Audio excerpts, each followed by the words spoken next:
Assalamualaikum warahmatullahi wabarakatuh. Ketemu lagi dengan Miss Puji di pelajaran Bahasa Indonesia kelas 4. Sebelum kita mulai belajar, kita berdoa terlebih dahulu ya. Up your hand, bow your head, and close your eyes. Bismillahirrahmanirrahim. Rabbi zidni ilma warzuqni fahma. Di masa pandemi seperti ini, kita walaupun belajarnya jarak jauh, tetap semangat ya teman-teman. Insya Allah, Allah akan memberikan barokah yang banyak untuk kita semua. Dan jangan lupa, teman-teman tetap menjalankan protokol kesehatannya ya. Oke, kita mulai pembelajaran hari ini. Materi hari ini adalah mencermati gagasan teks tulis dan lisan, serta keterhubungan antar gagasan. Tujuan pembelajarannya adalah, insya Allah kita semua dapat mencermati gagasan teks tulis, teks lisan, visual, dan keterhubungannya. Allah Subhanahu wa Ta'ala berfirman dalam surat Al-Alaq ayat 1-5, yang mana surat ini adalah wahyu pertama yang diterima Rasulullah di Gua Hiro. Bacalah, bacalah, bacalah. Demikian malaikat Jibril berkata, hingga Rasulullah bergetar dan berkeringat karena Rasulullah sangat khawatir saat itu. Kita sebagai umat Rasulullah hendaknya mengikuti Rasulullah untuk rajin membaca dan menyebut nama Allah yang menciptakan. Allah telah menciptakan manusia dengan segumpal darah. Bacalah, Robmu yang Maha Pemurah yang mengajarkan manusia dengan perantara kalam.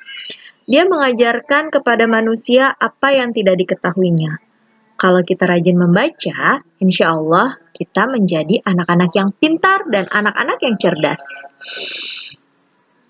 Baik, dalam bacaan nanti kita akan menemukan gagasan pokok dan gagasan pendukung. Apa sih gagasan pokok itu?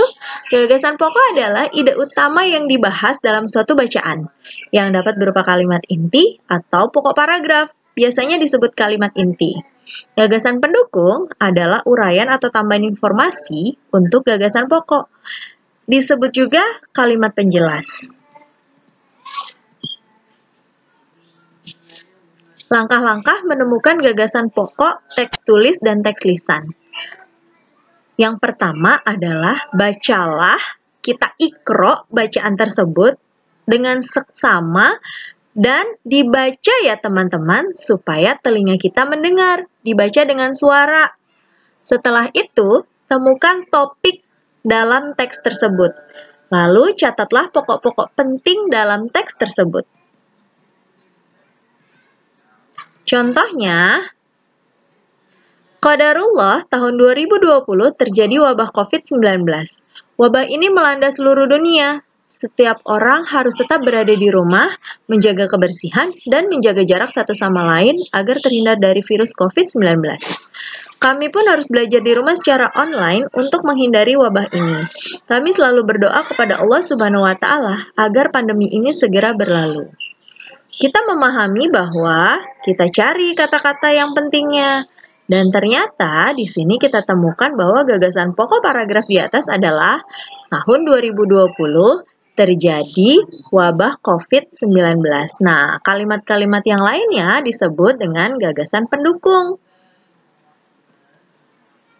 Itu tadi teks tulis. Ini contoh teks lisan. Dalam teks lisan, di dalamnya terdapat bacaan yang dibacakan oleh seseorang. Dalam teks lisan, biasanya dikasih tanda kutip. Nah, contohnya adalah seperti ini.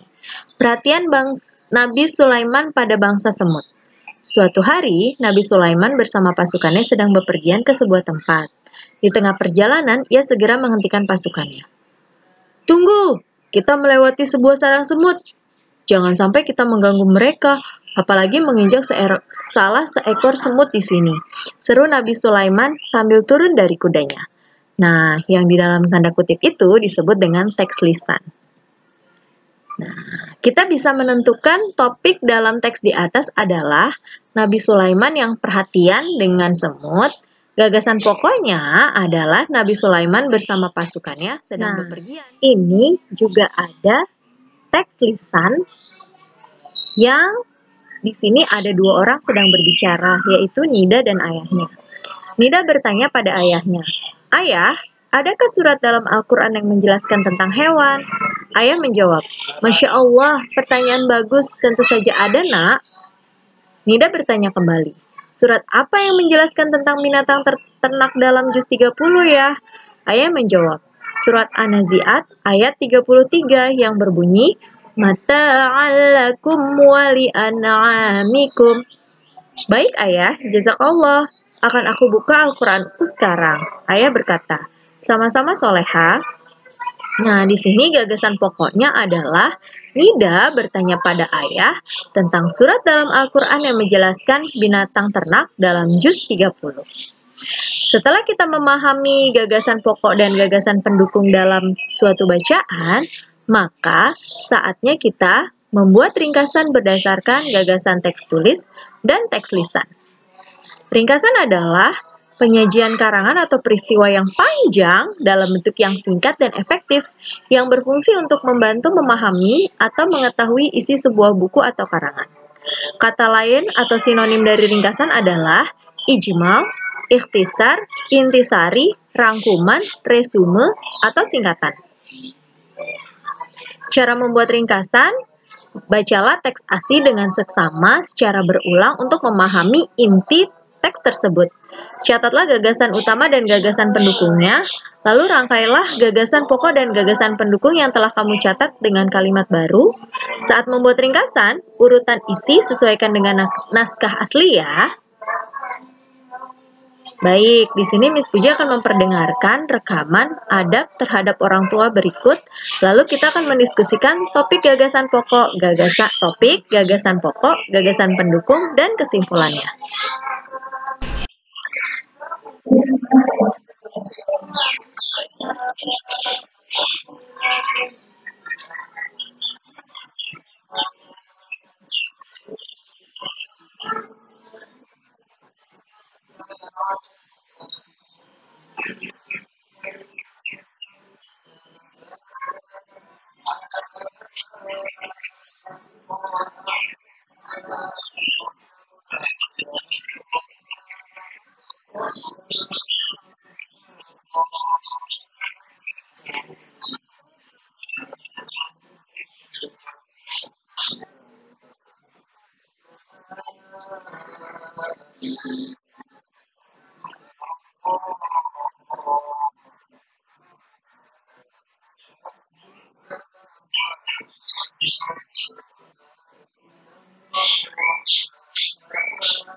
Baiklah, setelah kita mendiskusikannya, ternyata kita bisa menentukan topiknya, yaitu adab terhadap orang tua.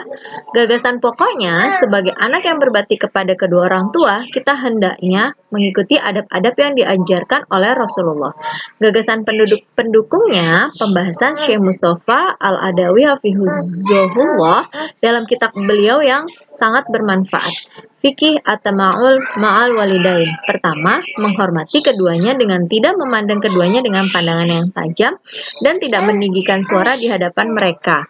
Kedua, mendahulukan untuk berbicara kepada kedua orang tua. Ketiga, duduk di hadapan kedua orang tua yang sedang berdiri. Keempat, mendahulukan dirinya sendiri sebelum kedua orang tua. Yang kelima, meminta maaf kepada orang tua. Yang keenam,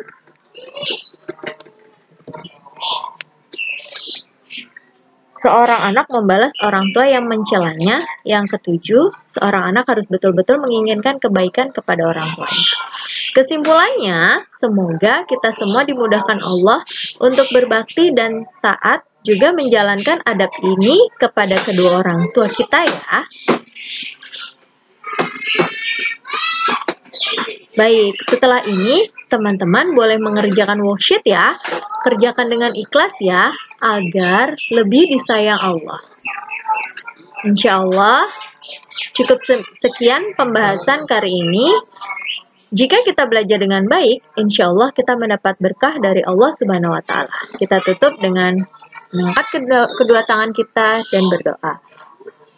Alhamdulillahirabbil alamin. Subhanakallahumma wa bihamdika asyhadu an la ilaha illa anta astaghfiruka wa atubu ilaik. Wassalamualaikum warahmatullahi wabarakatuh.